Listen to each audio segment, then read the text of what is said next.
Alexander Bedward, the Flying Preacher.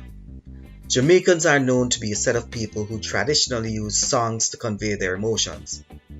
If they are happy, the Jamaican will sing. If they are sad, they will select a hymn to find comfort. The reality is, Jamaicans just like music. So therefore, it was quite fitting that during the earthquake in 1907, many Jamaicans sang songs to gain comfort.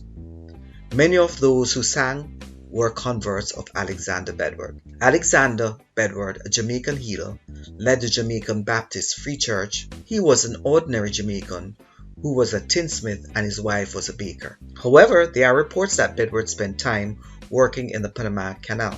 He found this experience to be a traumatizing one. The experience may have changed his life. This period in Bedward's life was a time that he and his countrymen and women were marred by injustices in the society. Bedward viewed the government during this period as being oppressive. On his return to Jamaica, he would produce some of the most powerful messages of hope to the Jamaican people. This message was unsettling for many whites who believed that Bedward's message could incite unrest. The story of Bedward is really fascinating. Bedward was a self-educated individual who was able to impose his influence on many Jamaicans and others across the Caribbean. His followers claimed that he could perform miraculous healings and provide spiritual blessings to the followers. For example, people unable to walk were healed. He also had a practice of selling water from the Hope River. He claimed that by blessing the water, it would have healing properties.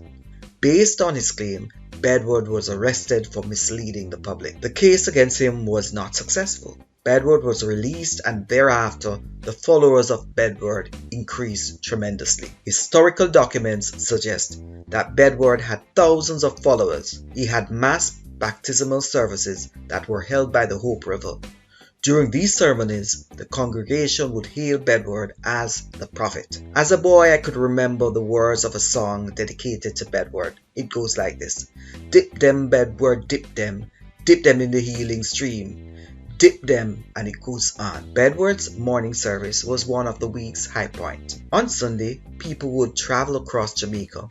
However, it should be noted that many people decided that they would start to assemble on Saturday night to ensure they got a good space. And of course, all attendees would have prepared their food to sustain them during this period of time. One historian highlighted that by the time the service started, all points of the riverbank would have been populated by Bedward's followers. Those with a view to see Bedward would see him in his armchair, all dressed in white. Bedward prophesied that there would be an ascension that would take place one morning. After the time had passed, he revised the time.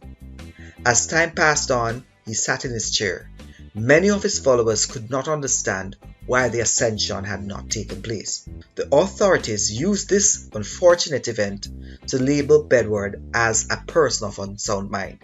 Subsequently, he was placed in a mental institution, otherwise called asylum back in those days. Bedward would spend the last 9 years there until his death. History records him dying in his cell of natural causes. I would like to state that as we examine history, we should be critical of the storytellers. One researcher who was able to track down followers of Bedward stated that the accounts about Bedward's insanity were not true and were designed by white individuals to discredit Bedward. Although many may question Bedward's sanity, I would say that Bedward created a movement for racial awareness that soon found connections to Marcus Garvey's movement.